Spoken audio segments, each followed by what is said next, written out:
Hosanna in the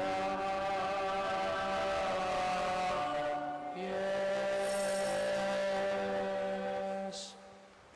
You are indeed holy, Lord, the fount of all holiness. Make holy, therefore, these gifts, we pray, by sending down your Spirit upon them like the dewfall, so that they may become for us the body and blood of our Lord Jesus Christ. At the time he was betrayed and entered willingly into his passion, he took bread, giving thanks, broke it, gave it to his disciples, saying, "Take this, all of you, and eat of it, for this is my body, which will be given up for you."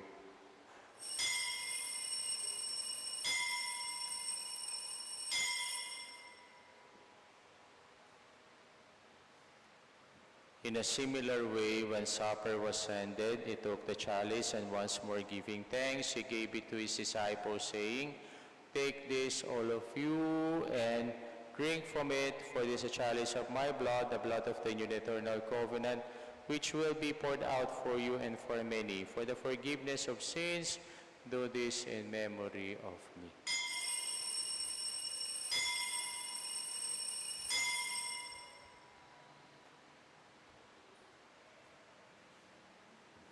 The mystery of faith.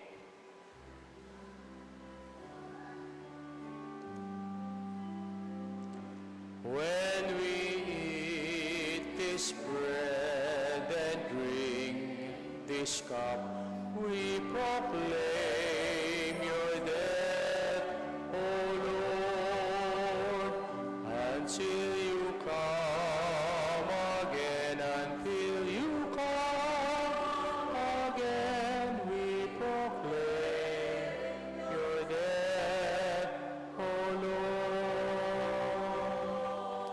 Therefore, as we celebrate the memorial of his death and resurrection, we offer you, Lord, the bread of life and the chalice of salvation, giving thanks that you have held us worthy to be in your presence and minister to you. Humbly we pray that partaking of the body and blood of Christ may be gathered into one by the Holy Spirit.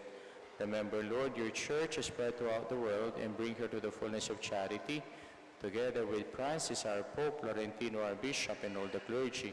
Remember also our brothers and sisters who have fallen asleep in the hope of the resurrection, and all who have died in your mercy. Welcome them into the light of your face. Have mercy on us all, we pray, to the Blessed Virgin Mary, Mother of God, with Joseph, her spouse, with the blessed apostles, and all the saints who have pleased you throughout the ages, we may merit to be co-heirs to eternal life, and may praise and glorify you through your Son, Jesus Christ.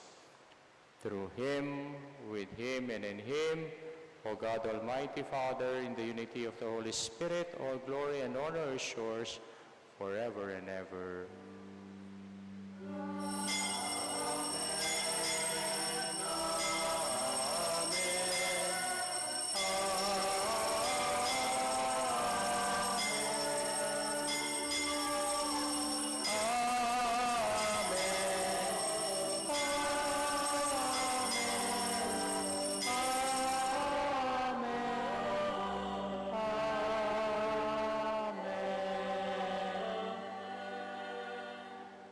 Our eternal city is heaven. Let us now approach our Heavenly Father and show us the way to heaven as we pray the Lord's Prayer.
nagkakasala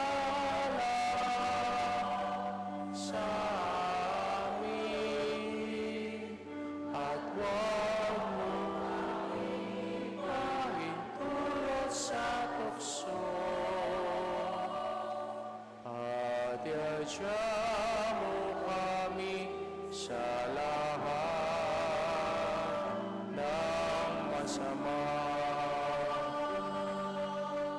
Deliver us, Lord, we pray, from every evil. Graciously grant peace in our days. By the help of your mercy, we may be always free from sin and safe from all distress, as we await the blessed hope and the coming of our Savior, Jesus Christ. For the kingdom, the power, and the glory are yours, now and forever. Lord Jesus Christ, who said to your apostles, peace I give you, and peace I leave you. Do not look on our sins, but on the faith of your church, and graciously grant her peace and unity in accordance with your will, who live and reign forever and ever. Amen. The peace of the Lord be with you always. And with your spirit. Let us now offer each other the sign of peace. Kapayapan po kay kayong God. Peace to everyone.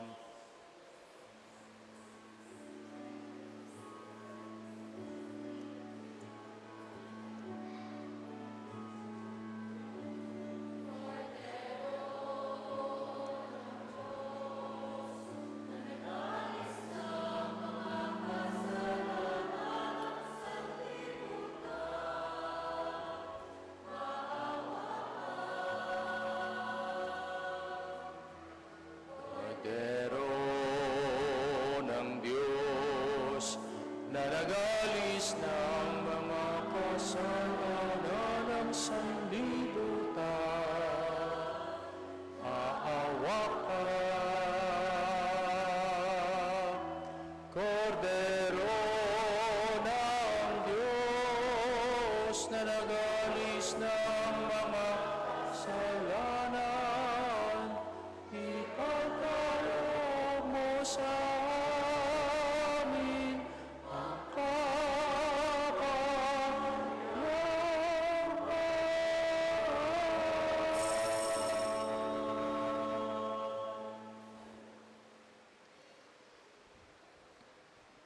Behold the Lamb of God, behold him who takes away the sins of the world. Blessed are those called to the supper of the Lamb. Lord, I am not worthy that you should enter under my roof, but only say the word, and my soul shall be healed. With the body and blood of our Lord Jesus Christ, keep us safe for eternal life. Amen.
Be credit hearing only to it trusted you.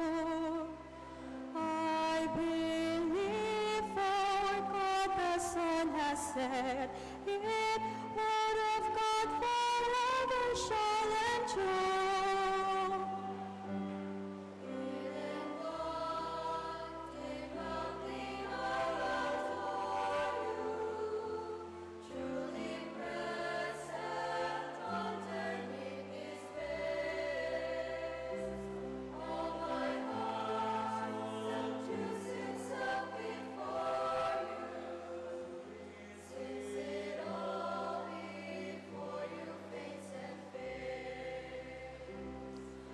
On the cross was where your Godhead splendor, in our manhood lies hidden too.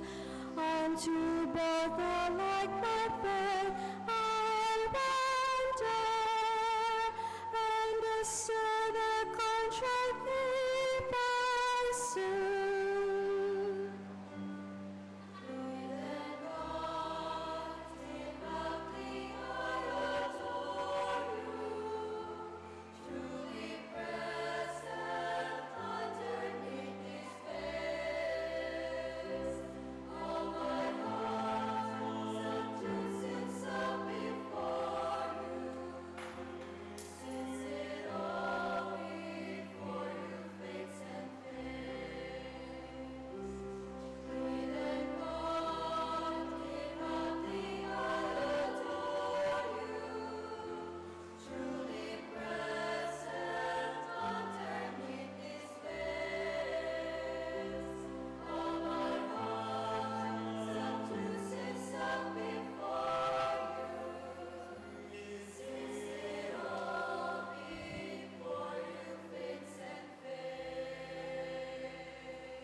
Please stand. Let us pray.